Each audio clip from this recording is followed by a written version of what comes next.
Dear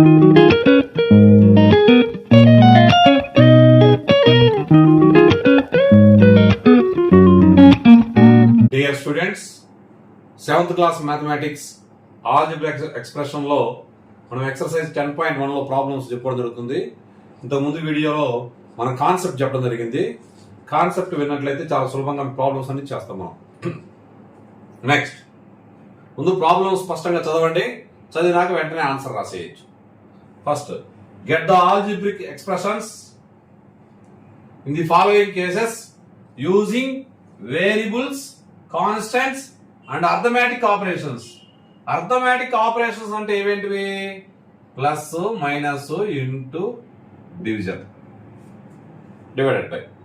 so variables, constants and plus, minus, into, divided by వీటిని ఉపయోగించి మనము expressions రాయాలి.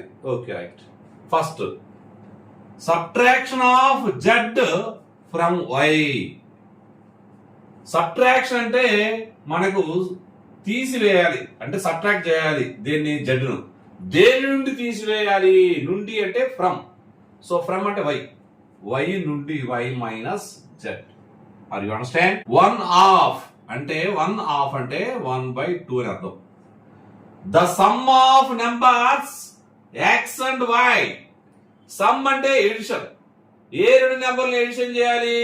ఎక్స్ ప్లస్ వైని మనం ఎడిషన్ చేయాలి. అంటే యాడ్ చేసినట్లయితే సమ్ వస్తుంది, మనం సబ్ట్రాక్ట్ చేస్తే డిఫరెన్స్ వస్తుంది, మల్టిప్లై చేస్తే ప్రొడక్ట్ వస్తుంది, డివిజన్ చేస్తే కోఎఫిషియంట్ వస్తుంది అనే టర్మ్స్ మీరు గుర్తుపెట్టుకోండి. సో సమ్ వచ్చింది, యాడ్ చేసాం కాబట్టి సమ్ వచ్చింది.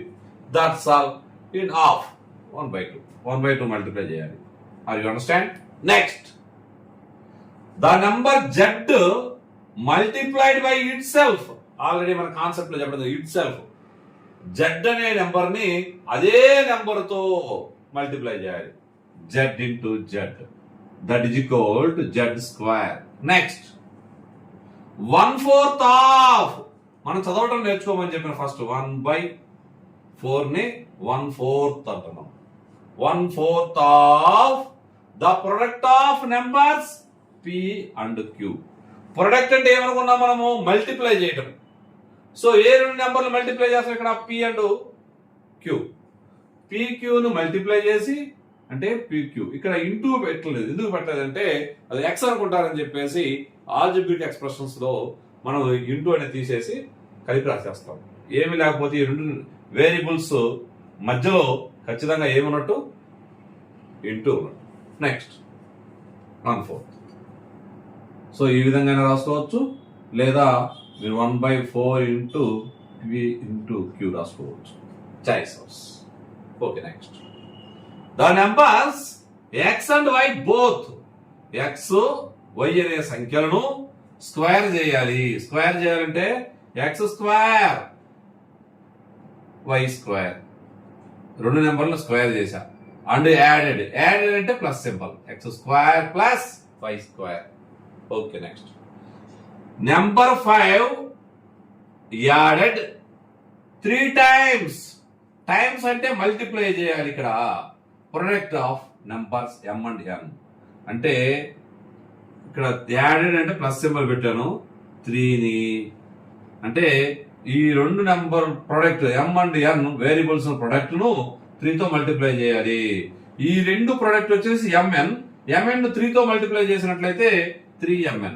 That's all. Product of numbers y and z. Y నెంబర్లు ప్రొడక్ట్ చేస్తున్నాం మనము. వై జెడ్ వచ్చింది. Subtracted from 10. మనం దేని నుండి తీసేయాలి? 10 నుంచి తీసేయాలి.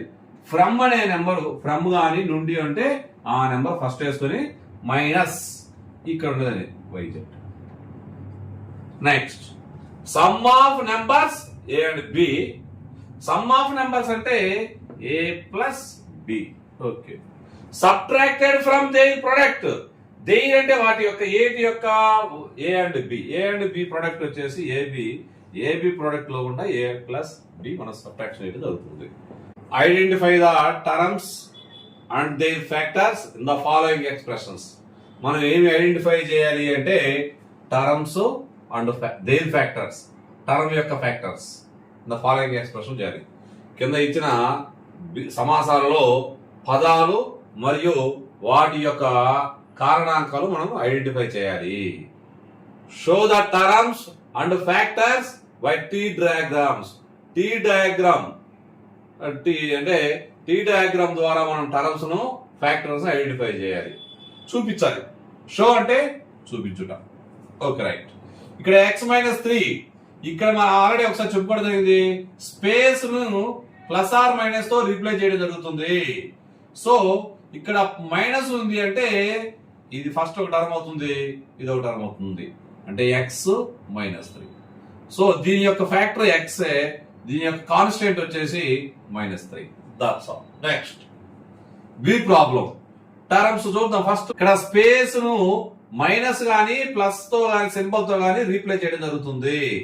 సో ఇక్కడ వచ్చేసరికి ఇది ఒక టర్మ్ అవుతుంది, ఇక్కడి నుంచి ఒక టర్మ్ అవుతుంది, ఇది ఒక term. 3 terms. 1x x². Okay. Factors అంటే ఇది కాన్స్టెంట్ 1.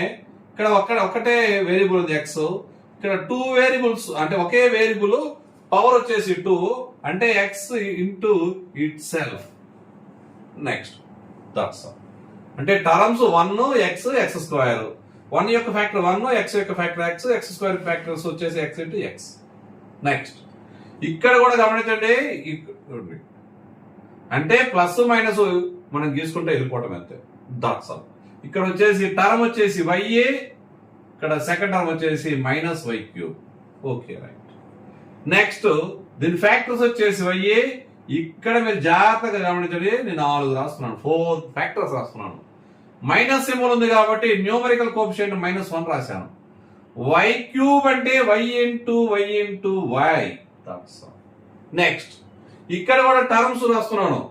5xy².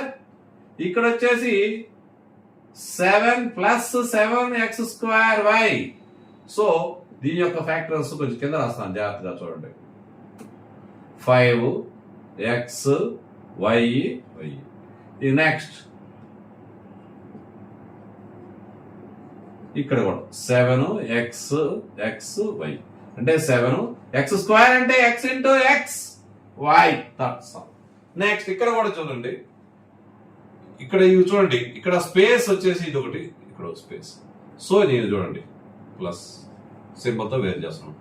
ఇక్కడ జాగ్రత్తగా గమనించండి, ఈ ప్లస్ మైనస్ ని మనము ఒక తరంగా డిఫరెన్షియేట్ చేయడం జరుగుతుంది. ప్లస్ ఆ ప్లస్ సైన్ కానీ మైనస్ సైన్ కానీ వచ్చి ఈ టర్మ్ కి అంటే నెక్స్ట్ టరానికి యాడ్ అవుతుంది. ఇక్కడ ఈ సైన్, దీనికి ఈ sign 3a² minus sign. That's 3 terms వచ్చాయి. మైనస్ ab 2b² ప్లస్ అంటే ప్లస్ ఉన్నా లేకపోయినా ఒకటే, ఏమి సింబల్ లేదంటే ప్లస్ ఉన్నట్టే 2b². Next minus 3a². ఇక్కడ వచ్చేసి మీరు గమనించండి, మైనస్ సింబల్ అంటే -1 అని coefficient ab. Next 2bb. Next -3a. That's all. Identify the terms and the factors in the expression given below. ఇందాక ఇచ్చిన మన ఈ ప్రాబ్లంలో 2.1లో మన టీ డయాగ్రామ్ ద్వారా ఫ్యాక్టర్స్ అంటే టర్మ్స్ ఫ్యాక్టర్స్ మనం చెప్పాము. ఇక్కడ ఈ ఎక్స్ప్రెషన్ ఇవ్వడం జరిగింది. సో 2 టర్మ్స్ ఉన్నాయి. ఎక్కడ స్పేస్ ఇదిగో చూడండి. సో -4x అనేది ఒక టర్మ్, +5 అనేది ఒక టర్మ్. సో దీని ఫ్యాక్టర్స్ వచ్చేసి -4, నెక్స్ట్ x, ఇక్కడ వచ్చేసి కాన్స్టెంట్ ఒకటే 5. That's all. నెక్స్ట్ ఇక్కడ కూడా చూడండి స్పేస్, ఇక్కడ వచ్చేసి ఈ యొక్క టర్మ్ ముందు స్పేస్ అనుకున్నాం మనం, అంటే -4x అనేది ఒక టర్మ్ అవుతుంది, +5y అనేది ఒక టర్మ్ అవుతుంది. So -4x +5y. So if -4x యొక్క factors -4, x, 5y factors 5, y. Next ఇక్కడ కూడా చూడండి స్పేస్ అంటే ప్లస్ ఒకటి ఉంది. సో దీని స్పేస్ ఈ పదం ముందు అనుకున్నాం మనం ఇందాకే. సో ఇక్కడ వచ్చేసి 5y ఒక టర్ము, 3y², 5y ఒక టర్ము, 3y² ఇంకొక టర్ము, 2 టర్మ్స్ వచ్చినాయి. సో ఫ్యాక్టర్స్ వచ్చేసి 5, ఇక్కడ వచ్చేసి 3y² అంటే y ఇంటూ ఇట్ సెల్ఫ్ అంటే y into y. That's all. Next ఇక్కడ కూడా 2 టర్మ్స్ ఉన్నాయి. ఇక్కడ స్పేస్, ఇది ప్లస్ అనుకున్నాను, స్పేస్ అవుతుంది అంటే ఇది మొత్తం ఒక టర్మ్ అవుతుంది, ఇది ఒక టర్మ్ అవుతుంది. xy 2x² y². So factors వచ్చేసి ఇక్కడ ఏమీ లేకపోతే, ఏ నెంబర్ న్యూమరికల్ నెంబర్ లేకపోతే 1 ఉన్నట్టు. 1, x, y. నెక్స్ట్ ఇక్కడ చూడండి 2, x, y, y. That's all. Next ఇక్కడ pq చూద్దామా. సో pq ఒక టర్మ్ అవుతుంది, ప్లస్ q అనేది ఒక టర్మ్ అవుతుంది. ఫ్యాక్టర్స్ వచ్చేసి ఇంకో విషయం కూడా, ఇక్కడ 1 కూడా మనకి రాసుకోవచ్చు, అది మీ ఇష్టం. సో ఇక్కడ కూడా 1, q రాసుకోవచ్చు. నెక్స్ట్ ఇక్కడ మొత్తము 3 టర్మ్స్ ఉన్నాయి చూడండి. ఇక్కడ ఈ స్పేస్ వచ్చేసి, ఈ space plus or minus space అనుకున్నట్లయితే ఈ టర్మ్ ముందు స్పేస్ అంటే ఇది మైనస్ సింబల్ ఈ టర్మానికి చెందుతుంది.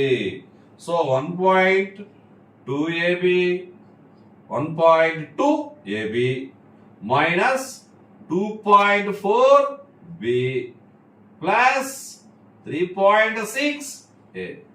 సో 1.2 AB యొక్క ఫ్యాక్టర్స్ వచ్చేసి 1.2, A, B. Next minus 2, 4 B. Next 3.6, A అనేవి ఈ ఫ్యాక్టర్స్ రాశారు. నెక్స్ట్ ఇంకా ఈ GH ప్రాబ్లం చూడండి ఒకసారి. సో టర్మ్స్ ఇక్కడ 3/4x ప్లస్ 1/4, ఇక్కడ 2 టర్మ్స్. ఈ ఫ్యాక్టర్స్ వచ్చేసి 3/4, x. ఫ్యాక్టర్ వచ్చేసి కాన్స్టెంట్ ఒకటే 1/4. నెక్స్ట్ ఇక్కడ కూడా చూడండి టర్మ్స్ 2 టర్మ్స్ వస్తున్నాయి చూడండి. 0.1 p², 0.2 q². సో 0.1 p² యొక్క ఫ్యాక్టర్స్ వచ్చేసి 0.1, p. Next 0.2, q. సో ఇక్కడ మీరు గమనించండి, ఇక్కడ నేను xy కి 1 రాశాను. 1 రాయకపోయినా ఓకే, 1 రాసినా తప్పేమి లేదు. నెక్స్ట్ రాబోయే రోజుల్లో రాబోయే ప్రాబ్లమ్స్ మీరు చేయగలుగుతారు, అది మీ ఇష్టం. 1 రాసినంత మాత్రం మన టెక్స్ట్ బుక్ లో అయితే 1 ఇవ్వకుండా రాయటం జరిగింది. సో నేను మామూలుగా 1 కూడా రాసి, ఎందుకంటే మనము ఫ్యాక్టరైజేషన్ చేసేటప్పుడు కూడా సులభంగా మనకి ఏ కాన్స్టెంట్ ఏమీ లేకపోతే 1 ఉన్నట్లని మనం ఫ్యాక్టర్స్ అండర్స్టాండ్ చేసుకోవడానికి చాలా ఉపయోగపడుతుంది. Identify the numerical coefficients of terms. ఎటువంటి టర్మ్స్ యొక్క న్యూమరికల్ అంటే సంఖ్యాత్మక గుణకాలు దేని యొక్క రాయాలని, అదర్ దాన్ కాన్స్టెంట్, స్థిరరాశులు కాకుండా మనకు మిగిలిపోయిన టర్మ్స్ యొక్క న్యూమరికల్ కోఎఫిషియంట్స్ రాయాలి. సో ఈ ప్రాబ్లమ్స్ చాలా ఈజీ అనిపించచ్చు మీ మనసుకి, కానీ ఈ ప్రాబ్లమ్స్ చాలా ఈజీ అనిపించినప్పుడే మీకు ఇవి వస్తే ఆల్జిబ్రిక్ ఎక్స్ప్రెషన్ చాలా సులభంగా ఉంటాయి. అంటే ఐడెంటిఫై చేయడానికి ఉపయోగపడుతుంది. చాలా సులభంగా ప్రతి ప్రాబ్లం మీరు చేయగలుగుతారు. సో నేను ఆల్రెడీ మీకు చెప్పా, ఇక్కడ మిడిల్లో మైనస్ కానీ ప్లస్ ఉంటే దాని కింద గీత గీసుకోండి, అంటే ఇది స్పేస్ అవుతుంది. సో ఇక్కడ అదర్ దాన్ కాన్స్టెంట్ 5 అనేది కాన్స్టెంట్ కాబట్టి అది రాయకూడదు. Minus 3t². So minus 3t² లో నెంబర్ ఎంత ఉంది అంటే what is the number? -3. -3 is the numerical coefficient. Next ఇక్కడ ప్లస్ గానీ మైనస్ ఉంటే దాని కింద గీతలు గీసుకోండి అని చెప్పా. సో ఈ ప్లస్ అనే సింబల్ ఇక్కడ వస్తుంది ఈ టర్మ్కి. సో మొత్తం 4 టర్మ్స్ వస్తాయి. 4 టర్మ్స్ వచ్చినప్పుడు ఇదేమో first term 1 is constant and second term +t, third term t², fourth term t³. t ఇక్కడ వేరియబుల్ ఉంది. ఈ వేరియబుల్ కి ఎటువంటి నెంబర్ కనపడలేదు. ఎటువంటి నెంబర్ లేదు అంటే అర్థము 1 ఉన్నట్లే. ఇక్కడ t² కూడా ఎటువంటి నెంబర్ కనపడలేదు 1. ఇక్కడ కూడా t³ కి ఎటువంటి నెంబర్ కనపడలేదు. 1 ఇంటూ t అంటే 1 ఇంటూ ఏ నెంబర్ పెంచుకున్నా అదే నెంబరు దాని ప్రొడక్ట్ సేమ్ నెంబర్ అవుతుంది. సో ఈ విధంగా మనకి ఇక్కడ ఏమీ లేకపోతే 1 ఉన్నట్టు, ఇక్కడ మైనస్ సింబల్ ఉన్నట్లయితే -1 ఉన్నట్లు. Are you understand? నెక్స్ట్ ఇక్కడ మీరు గమనించండి స్పేసులు. సో గీత గీసుకోండి మనసు. సో x అనేది ఒక వేరియబుల్, ఇది ఒక టర్మ్. నెక్స్ట్ ఇక్కడ ఒక టర్మ్ 2xy, నెక్స్ట్ 3y. ఇక్కడ మీరు గమనించండి, ఎక్స్ అనే వేరియబుల్ కి ఎటువంటి కోఎఫిషియంట్, న్యూమరికల్ కోఎఫిషియంట్ కనపడలేదు. సో కనపడకపోయినా కూడా ఏమేమి ఉన్నట్టు అనుకున్నాం, 1 ఉన్నట్టు. ఇక్కడ 2xy లో నెంబర్ కనపడుతుంది 2, 3y లో 3 నెంబర్ కనపడుతుంది. సో న్యూమరికల్ కోఎఫిషియంట్స్, x యొక్క న్యూమరికల్ కోఎఫిషియంట్ 1, 2xy లో 2xy యొక్క న్యూమరికల్ కోఎఫిషియంట్ 2, 3y టర్మ్ యొక్క న్యూమరికల్ కోఎఫిషియంట్ 3. నెక్స్ట్ ఇక్కడ చూడండి 100m 1000m. సో ఇక్కడ స్పేస్ కి మనము ఐడెంటిఫై చేసిన వెంటనే ఏం చేసాము, 1000n అనేది ఒక టర్మ్ అవుతుంది, 100m అనేది ఒక టర్మ్ అవుతుంది. 100m రాశాను, 1000m రాస్తున్నాను. సో ఇక్కడ నెంబర్ మీకు కనబడతా ఉంది. So this is a numerical coefficient 100. ఇక్కడ కూడా నెంబర్ కనబడుతుంది, this is a numerical coefficient 1000. Next ఇక్కడ మాత్రం చూడండి స్పేస్, ఇక్కడ గమనించుకోండి, ప్లస్ అనేది స్పేస్ అనుకున్నట్లయితే ఇది ఒక టర్మ్ అవుతుంది, ఇది ఒక టర్మ్. ఈ టరానికి ముందు మైనస్ సింబల్ ఉంది, ఈ టరానికి ముందు ఏ సింబల్ లేదు. ఏ సింబల్ లేకపోయినట్లయితే ప్లస్ ఉన్నట్లే, ఇక్కడ కూడా ప్లస్, ఇక్కడ కూడా ప్లస్, ఇక్కడ కూడా ప్లస్ ఉన్నట్లే. ఇక్కడ మాత్రమే ఇది ఉన్నట్టు కంటికి కనబడుతుంది. Next minus p square q square 7pq. So ఇక్కడ ఎటువంటి కోఎఫిషియంట్ కనపడలేదు, నెంబర్ కనపడలేదు. నెంబర్ కనపడకపోయినట్లయితే 1 ఉన్నట్లే. సో దీని ముందు సింబల్ ఏంది, -1. ఇక్కడ వచ్చేసి 7 ప్లస్ 7 అంటే +7. Are you understand?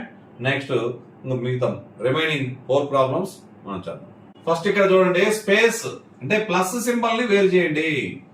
1.25 0.8b.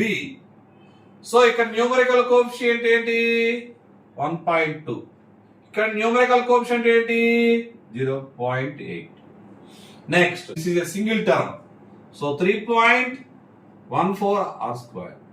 So number 3.14. Next ఇక్కడ మీరు గమనించండి, ప్రొడక్ట్ ఆఫ్ 2 అండ్ l+b. దీన్ని మనము సింప్లిఫై చేద్దాము. ఇక్కడ l పక్కన ఎంత ఉన్నట్టు 1 ఉన్నట్టు, ఇక్కడ కూడా b పక్కన ఉన్నట్టు 2 1 2l plus 2 1 2b. So 2 terms ఉన్నాయి, 2l 2b. సో ఇక్కడ 2l లో న్యూమరికల్ కోఎఫిషియంట్ అంటే నెంబర్ వచ్చేసి 2 ఉంది. So this is a numerical coefficient 2b 2. Next g ఇక్కడ కూడా చూడండి, స్పేస్ మనం లెక్కేసుకున్నప్పుడు ఇక్కడ ఇదిగో ప్లస్ ఉంది కాబట్టి ఈ టరానికి చెందుతుంది ప్లస్. సో ఇది ఒక term, 2 terms. 0.1y 0.01y square. Numerical coefficient 0.1, ఇక్కడ చూడండి 0.01. That's all. Identify terms which contain x. x కలిగి ఉన్న పదాలను మనం గుర్తించాలి. Give the coefficient of x. x యొక్క గుణకము రాయాలి. ఇక్కడ 2 టర్మ్స్ ఉన్నాయి, మన కంటికి కనబడతా ఉన్నాయి 2 టర్మ్స్. ఈ టర్మ్ లో x వేరియబుల్ ఉండేది ఇక్కడ మాత్రమే, ఫస్ట్ టర్మ్ లో మాత్రమే ఉంది. So y square x. ఇక్కడ ఫ్యాక్టర్స్ అంటే కోఎఫిషియంట్ వచ్చేసినప్పుడు కోఎఫిషియంట్ రావాలి అంటే గుర్తుపెట్టుకోండి, దేని యొక్క కోఎఫిషియంట్ అడిగారు అంటే x యొక్క కోఎఫిషియంట్. x కాకుండా మిగిలిపోయిన ఫ్యాక్టర్ ఏంది అంటే factors y square. That's all. Next ఇక్కడ కూడా 2 టర్మ్స్ ఉన్నవి, ఇది ఒక టర్మ్, ఒక టర్మ్. సో ఈ ఫస్ట్ టర్మ్ లో 13y స్క్వేర్ లో x అనే వేరియబుల్ లేదు. ఇక్కడ -8yx యొక్క టర్మ్ లో x అనే వేరియబుల్ ఉంది కాబట్టి ఇక్కడ x టర్మ్ ఇది. సో x కాకుండా రిమైనింగ్ ఫ్యాక్టర్స్ ఏంటి, remaining part -8y. That's all. Next ఇక్కడ 3 టర్మ్స్ ఉన్నాయి, గమనించండి ఒకసారి. 3 టర్మ్స్ లో ఫస్ట్ టర్మ్ లో మాత్రమే x కోఎఫిషియంట్ ఉంది, x టర్మ్ ఉంది. సో x వేరియబుల్ ఉంది, ఫస్ట్ టర్మ్ లో x వేరియబుల్ ఉంది. సో కాబట్టి x రాసాం. x యొక్క కోఎఫిషియంట్ ఏమీ లేకపోయినట్లయితే ఇక్కడ 1 ఉన్నట్లు. That's all. నెక్స్ట్ ఇక్కడ కూడా టర్మ్స్ రాస్తాం చూడండి. How many terms, 3 terms. So the constant ఇది x వేరియబుల్ లేదు ఈ టర్మ్ లో, ఈ టర్మ్ లో x వేరియబుల్ ఉంది. So ZX. జెడ్ఎక్స్ లో ఎక్స్ కాకుండా రిమైనింగ్ పార్ట్ జెడ్. నెక్స్ట్ ఇక్కడ కూడా 3 టర్మ్స్ ఉన్నాయి. First term constant, second term X variable ఉంది. Next third term XY. So X term లో ఏ వేరియబుల్ ఏ యొక్క నెంబర్ లేకపోతే 1 ఉన్నట్టు. ఇక్కడ కూడా గమనించండి, ఎక్స్ కాకుండా remaining part Y. That's all. Next ఇక్కడ మీరు జాగ్రత్తగా గమనించండి, ఇక్కడ 2 టర్మ్స్ ఉన్నాయి. ఈ ఫస్ట్ టర్మ్ లో 12xy² లో x వేరియబుల్ ఉంది. సో 12xy² లో వేరియబుల్ x కాకుండా రిమైనింగ్ పార్ట్ 12y². నెక్స్ట్ ఇక్కడ మీరు గమనించండి, ఇక్కడ 2 టర్మ్స్ ఉన్నాయి. 7x ఒక టర్మ్, xy². సో ఇక్కడ x కాకుండా రిమైనింగ్ పార్ట్ 7, ఇక్కడ x కాకుండా remaining part y². So coefficient of x లు ఇటు పక్క మనం నీట్ గా రాసాము.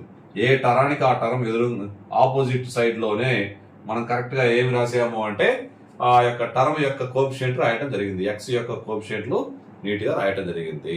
Identify terms which contain y² and give the coefficient of y². ఇక్కడ మనం గుర్తించాలి, ఐడెంటిఫైడ్ గుర్తించాలి. ఏమి గుర్తించాలి అంటే టర్మ్స్ ఐడెంటిఫై చేయాలి. ఎటువంటి టర్మ్స్ అంటే y² అనే వేరియబుల్ కలిగి ఉన్న టర్మ్ ని మనం ఐడెంటిఫై చేయాలి ఎక్స్ప్రెషన్ లో. Plus give the coefficient of y² coefficient కూడా మనం రాయాలి. సో మనకు ప్రాబ్లం 1, 2, 3 ఈ రోమన్ నెంబర్స్ పైన వరుసలో ఉంటవి. నేను బాక్స్ వేసుకున్నాను సులభంగా మీకు రాయటం కోసం రాశాను. Okay right. ఇక్కడ మైనస్ సింబల్ ఉంది కాబట్టి ఇది ఒక టర్మ్, ఇది ఒక టర్మ్ కాన్స్టెంట్. ఇక్కడ టర్మ్ వచ్చేసి y² ఉంది ఈ టర్మ్ లో. So minus xy²